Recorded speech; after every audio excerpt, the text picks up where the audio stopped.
Okay, so ito sasagutin ko yung nagpi-PM sa akin kasi hindi lang isa, hindi lang dalawa, lima. Ayan, may nabilang ako doon lima na nagtatanong bakit daw hindi ko kayang ilibre yung bayad ng nitric acid, borax, yung panluto kasi sumasahod naman daw ako sa YouTube o kaya dito sa Facebook.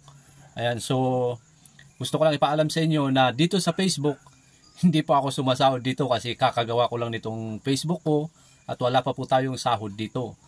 Sa YouTube naman, sumasahod nga tayo sa YouTube kaya lang hindi siya consistent. Kumbaga hindi siya buwan-buwan na sumasahod tayo. Sumasahod lang tayo sa YouTube every 2 months, 3 months, minsan pa nga umaabot ng 5 months saka ako sumasahod sa YouTube. So yun, kaya hindi ko siya pwedeng ilibre kasi o ang anong tawag doon?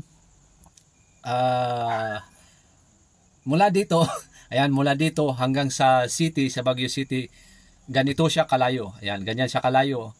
Magmula sa Itogon hanggang sa Baguio, ganyan siya kalayo yung tinatravel ko para lang maipaship yung gustong bumili sa akin ng mga kagamitan na panggamit sa ginto. So, yun, hindi ko kayang i-libre yun kasi yung travel ko pa lang, abutin ako ng 30 minutes bago makarating sa city para lang ipaship yung mga gusto nyong bilhin sa akin. Ngayon dun sa nagtatanong, sana'y malinaw sa'yo na hindi ko siya pwedeng ilibre.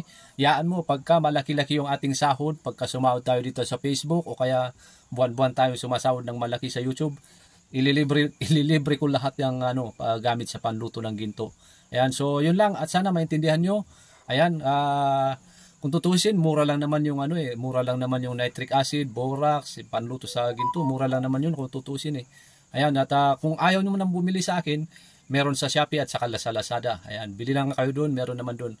Ayan, so maraming salamat at yun lang.